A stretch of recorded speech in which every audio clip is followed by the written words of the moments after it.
J'accueille aujourd'hui 3 représentants d'OPCO qui vont nous parler des métiers de la santé, du sanitaire et social notamment. Donc d'emblée, je m'adresse à Laurent Barban. Qu'est-ce que c'est qu'un OPCO, puisque tous les 3 vous représentez OPCO-OPCA? Dites-nous de qui il s'agit. Bonjour, écoutez, OPCO c'est un sigle qui signifie opérateur de compétences, donc nous sommes agréés par le ministère du Travail. C'est une des conséquences de la loi de septembre 2018 sur la liberté de choisir son avenir professionnel qui prévoit donc la création de 11 OPCO spécifiques par secteur d'activité et qui sont là pour accompagner les employeurs et les salariés dans la gestion de leurs compétences. Et on a une mission aujourd'hui un peu nouvelle et qui est vraiment en train de se développer, c'est que nous accompagnons également des demandeurs d'emploi dans leur accès à l'emploi et à des parcours professionnels vers les métiers du sanitaire, du social et du médico-social. Merci Monsieur Barban de cette précision. Donc vous précisément, vous êtes directeur régional de l'OPCO Santé.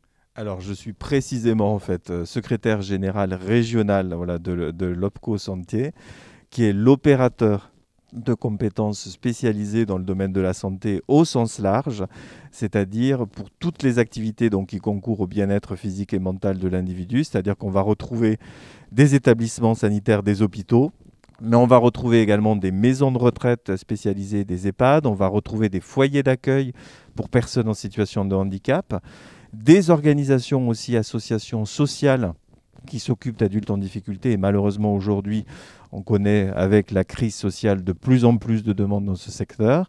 Et puis, nous avons accueilli également des secteurs comme les services de santé au travail interentreprises et puis les établissements thermaux. Ça fait une palette de métiers et de compétences très très large du coup. Alors si on passe le micro, si vous voulez bien, à Madame... Le micro, donc voilà. Transmet à Claudie. Madame Fardeau, je vous laisse vous présenter. Bonjour, merci. Donc Claudie Fardeau, moi je représente en fait l'ANFH Île-de-France. L'ANFH n'est pas un OPCO puisqu'il est resté OPCA, puisque nous on dépend du ministère de la Santé et donc c'est la structure qui s'occupe de définir et de mettre en œuvre la politique régionale de formation, de gérer les fonds de la formation puisque les employeurs ont l'obligation de consacrer une partie de leur masse salariale à l'effort de formation et on gère la formation continue cette fois de l'ensemble des agents de la fonction publique hospitalière. Merci Claudie. Donc Koulsoum Lojro, je suis la déléguée régionale pour l'OPCO Cohésion sociale. Donc la cohésion sociale, ça regroupe de vastes secteurs d'activité où l'humain est au centre. Et aujourd'hui, plus particulièrement, pour être en lien avec l'OPCO Santé et avec l'ANFH, on va plus particulièrement parler des métiers qui recouvrent le secteur de l'aide à domicile et le secteur de la petite enfance notamment. Merci beaucoup Koulsoum. Alors moi, ce que j'ai compris, messieurs, dames, c'est que vous avez, dans tous les secteurs que vous venez d'évoquer, il y a de l'emploi. On est dans une période où on a l'impression qu'il y a peu d'emplois, que les emplois sont en train de se perdre, mais vous m'avez confié, en réalité, nous, on a besoin d'embaucher et on va voir comment, quelles recommandations vous pourriez donner à toutes les personnes qui pourraient peut-être bien être intéressées.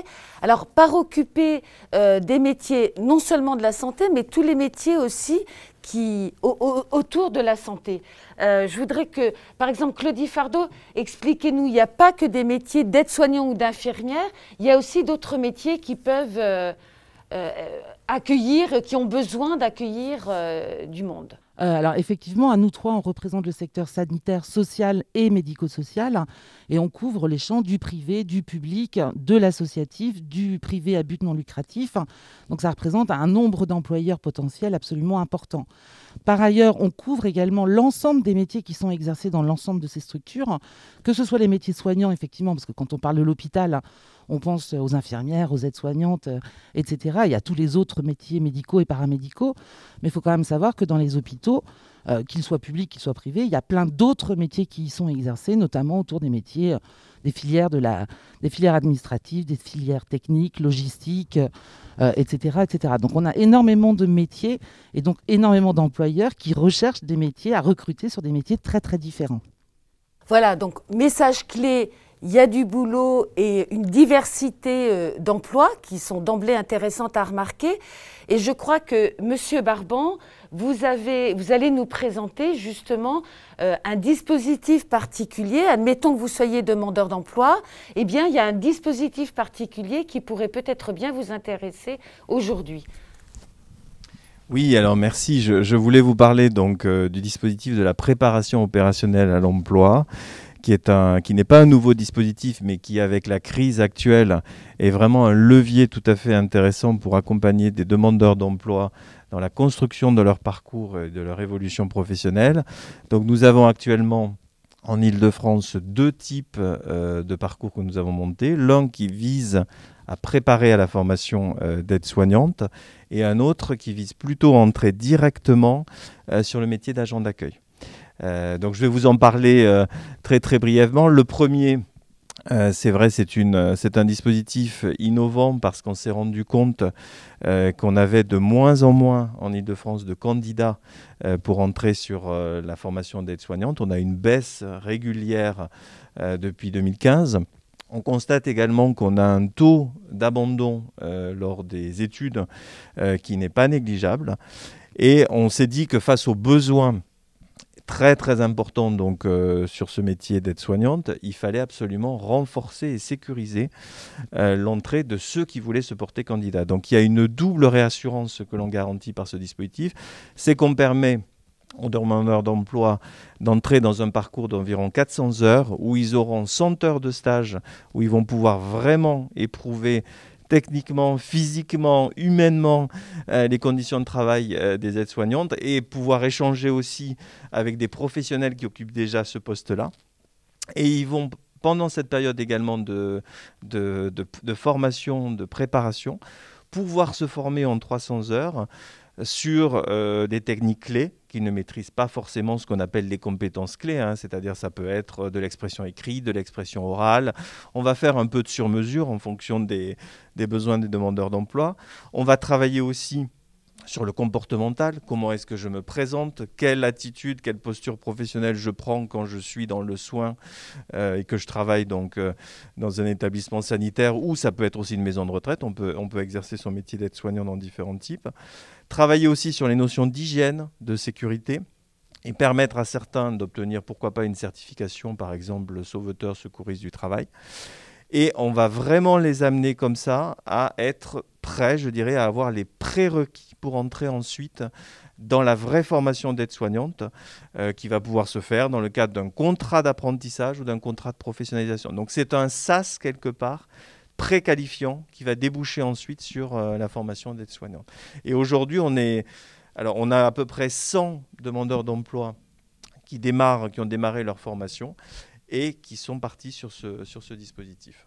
Donc, une première recommandation, si je comprends bien, aux personnes demandeurs d'emploi qui auraient envie d'aller goûter à ce métier, c'est d'aller voir votre conseiller Pôle emploi ou mission locale et de lui proposer d'intégrer ce type de dispositif, ce type de formation. Mais je crois que, Koulsoum, vous avez aussi une recommandation. Ce serait quoi ? Peut-être déjà, avant la recommandation, dire que pour la cohésion sociale, nous avons aussi évidemment mobilisé le même dispositif que celui de l'OPCO Santé, qui est donc cette fameuse POEC, préparation opérationnelle à l'emploi collectif. Et nous, on le fait notamment sur une formation qui est le titre assistant de vie aux familles. Petite information, hein, comment ça se passe. Donc, ce besoin d'emploi qui est caractérisé et manifesté par les employeurs sur un métier en particulier. Et donc, on mobilise une formation pendant du coup 400 heures pour pouvoir atteindre le niveau requis. Et nous, une des étapes, ça va être aussi d'organiser un job dating. Donc, oui, en effet, Françoise, vous avez raison, je suis demandeur d'emploi ou je suis intéressée par ce métier, par rejoindre un des métiers qui ont été évoqués. Je peux en effet contacter mon conseiller Pôle emploi ou mission locale, mais pour autant, il y a voilà, la démarche. Je vais vous donner cet exemple.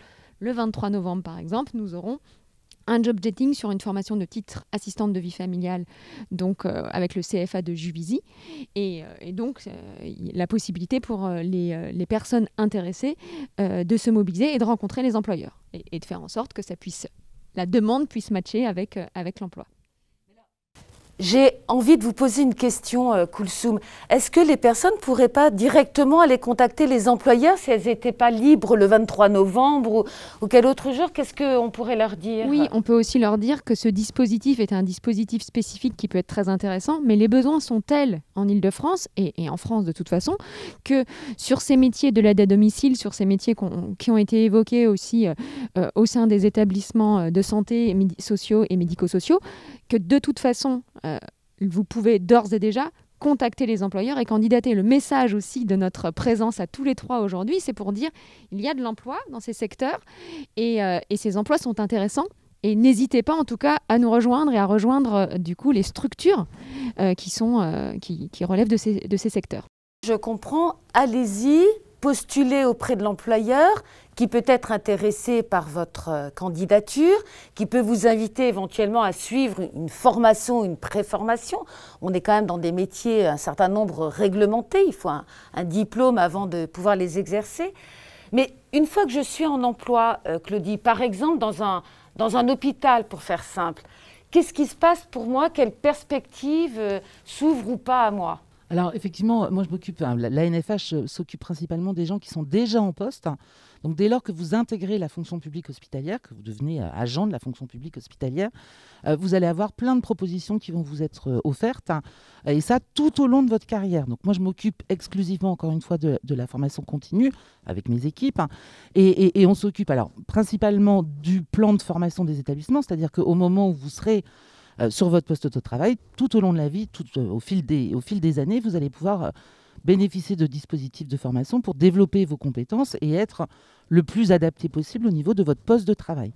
Ça, c'est la première chose. Je vous interromps, Claudie. Je comprends bien qu'une personne qui est entrée, par exemple, à l'hôpital, qui est suivie par qui peut bénéficier, on va dire, de l'appui de la NFH, va pouvoir commencer un parcours de formation qu'on dit continue, c'est-à-dire tout en étant en emploi, elle va pouvoir se former et exercer différents métiers. Alors pour cela, par exemple, si j'ai bien compris, elle pourrait, au bout de quelques années, par exemple, une fois qu'elle a un métier, envisager un autre métier. Alors, comment ça se passe concrètement pour elle? Alors là, typiquement, on est dans le cadre des études promotionnelles. Je prends un exemple. Vous entrez comme aide-soignante au niveau d'un établissement public de santé. Au bout de quelques années, vous pourriez prétendre et avoir envie d'évoluer sur le métier d'infirmière. La NFH va vous permettre de le faire en finançant à la fois les frais d'enseignement et tout en vous maintenant votre niveau de rémunération. Donc là, on est bien dans le cadre d'une promotion professionnelle. Un autre exemple pourrait être celui d'une infirmière qui veut évoluer sur le métier de cadre, par exemple. Autre possibilité offerte et financée également sur les fonds de la formation des établissements de santé, des hôpitaux publics, c'est le fait de pouvoir bénéficier de bilans de compétences. Au bout de quelques années, vous pourriez avoir envie, vous pourrez souhaiter évoluer, en tout cas faire un point sur votre carrière et votre projet d'évolution professionnelle. Donc on va vous permettre de pouvoir suivre et bénéficier d'un bilan de compétences. On peut aussi vous proposer de poursuivre un dispositif de validation des acquis de l'expérience, de manière à pouvoir obtenir tout ou partie d'un diplôme.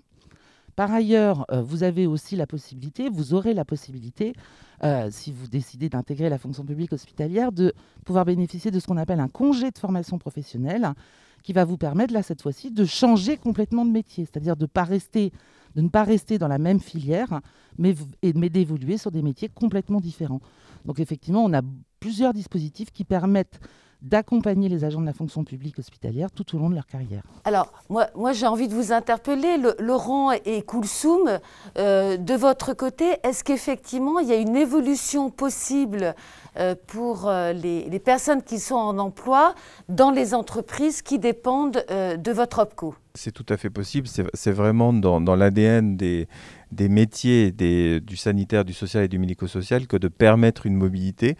On peut avoir, on vient de l'évoquer, une mobilité verticale, c'est-à-dire passer effectivement de métiers de soignants vers des fonctions de direction autour des soins, mais on peut avoir aussi de la mobilité horizontale, c'est-à-dire que avoir une certification, je prends l'exemple de aide-soignante, vous l'exercez dans un établissement sanitaire, ça a un certain sens, une certaine portée. Vous allez dans un établissement pour personnes âgées, de type EHPAD, vous allez avoir une autre dimension et une autre proximité dans le métier. Et ça va être un autre exercice de métier. Donc les branches effectivement qui sont à l'OPCO Santé sont vraiment attentives à cet accompagnement de l'évolution professionnelle. Il y a une très très forte incitation de la branche à investir dans le développement des compétences, puisqu'on est sur des taux d'investissement bien supérieurs à la moyenne nationale. Et on a effectivement également, bien sûr, des dispositifs renforcés sur tout ce qui va être la validation des acquis de l'expérience, parce qu'on considère que c'est dans la pratique professionnelle et dans l'expérience qu'on génère aujourd'hui de la compétence. C'est-à-dire qu'on est bien effectivement sur des métiers certifiés, réglementés, mais on acquiert aussi de la compétence et de l'expérience au travers de la pratique professionnelle. Et puis, on a aujourd'hui des nouveaux dispositifs qui sont tout à fait accessibles pour les salariés de ces branches. Je pense aux comptes personnels de formation qui peuvent être un fonds d'amorçage aussi pour construire un parcours professionnel. Et si vous avez encore plus d'ambition et un projet encore plus construit, je dirais, il y a le projet de transition professionnelle. Et on est en train de travailler avec un autre partenaire qui s'appelle Transition Professionnelle et le Conseil en évolution professionnelle pour accompagner les collaborateurs de ces secteurs d'activité dans l'évolution professionnelle. C'est vraiment quelque chose d'important parce que ça permet de prévenir les inaptitudes, ça permet aussi de donner du sens quelque part. Cette notion d'évolution professionnelle projette les salariés dans l'avenir, dans le développement de leurs compétences, et c'est vraiment un élément de motivation aujourd'hui important dans ces métiers. Vous diriez quoi par rapport à ce que viennent de dire vos deux collègues OPCA, OPCO ? Alors, on retrouve évidemment le même accompagnement au sein de l'OPCO Cohésion Sociale pour pouvoir faire évoluer ensuite les salariés une fois qu'ils sont rentrés dans nos secteurs. Moi, ce que je voulais quand même donner en illustration, puisqu'aujourd'hui, on s'adresse notamment à des personnes qui seraient en recherche d'emploi ou en souhait de reconversion, c'est de dire que dans le secteur en particulier de l'aide à domicile que je vais évoquer aujourd'hui, on peut rentrer sans aucun diplôme. Au bout de 5 ans, obtenir via le dispositif qui a été évoqué par Claudie tout à l'heure, la VAE, la validation des acquis de l'expérience, un diplôme qui va être le diplôme d'État d'accompagnant éducatif et social. Et encore au bout de 5 ans, on peut prétendre à un diplôme comme celui d'aide-soignant. On voit bien qu'il y a une évolution qui est possible. Donc ce qui est important, c'est qu'en effet, de se dire que ce sont des métiers qui ont une forte utilité sociale. On l'a bien senti pendant la crise sanitaire qu'on vient tous de traverser et qui continue malheureusement. Ce sont des métiers qui sont vraiment importants, qui sont au cœur de la société aujourd'hui, une société donc qui est de toute façon vieillissante, où on a besoin aussi de personnes qui accompagnent celles qui font le souhait de rester à domicile. C'est vraiment important. Et donc voilà, c'est un métier qui a un fort sens avec une utilité sociale très importante. Donc je pense que c'est des éléments aussi qui peuvent provoquer, pourquoi pas aussi un intérêt et un déclic pour venir nous rejoindre et du coup découvrir ces métiers au travers des différents dispositifs qui ont déjà été évoqués. En vous entendant, et dites-moi si j'ai bien compris, il y a du job, il y a de l'emploi en veux-tu, en voilà, dans des métiers de soins, mais aussi tous les métiers qu'évoquait Claudie Fargot, des métiers support, comme on dit. Il y a un accompagnement pour pouvoir faire ces métiers avec compétences, que ce soit à travers des dispositifs adressés aux demandeurs d'emploi ou que ce soit au cours du parcours professionnel. Et puis, et merci Koulsoum de nous le préciser, c'est surtout que ce sont des métiers de la relation humaine où on intervient directement, on aide les personnes. Et c'est donc ce qu'on dit des métiers de cœur. J'ai entendu aussi on a donc OPCO, OPCA, cet accompagnement à l'évolution des professionnels. On n'est pas coincé. Moi, c'est ça que je trouve intéressant en vous entendant. On n'est pas coincé dans un job à un moment donné. On a des possibilités d'évoluer. Je peux rentrer sans qualification et au fur et à mesure de ma vie, devenir et me professionnaliser et avoir une diversité finalement de métiers ou de situations que je vais rencontrer. Ça donne envie quand on vous entend. Merci beaucoup en tous les cas. Est-ce que vous aviez envie d'ajouter quelque chose ? Oui, juste une belle histoire. J'aurais envie de conclure par une belle histoire qui est celle d'Aline Le Guluche, qui était en situation d'illettrisme et qui finalement a fini par apprendre à lire au travers d'un dispositif dont elle a pu bénéficier, qui a été financé par la NFH, dispositif compétences clés dont parlait Laurent tout à l'heure, et qui a mis à profit cette période de confinement pour écrire un livre. Donc pour quelqu'un qui était à l'origine illettré et qui publie aujourd'hui un livre, je trouve que c'est aussi une belle histoire et qui mérite d'être relayée. Ouais, donc j'ai vraiment envie d'ajouter, alors c'est pas une synthèse parce qu'on a vraiment envie de vous donner envie de découvrir tous ces métiers du sanitaire, du social et du médico-social qui sont aujourd'hui des métiers à fort impact social et sociétal, qui les employeurs attendent vraiment de votre part que vous veniez goûter et tester ces métiers-là aujourd'hui au travers des différents dispositifs qu'on vient d'évoquer.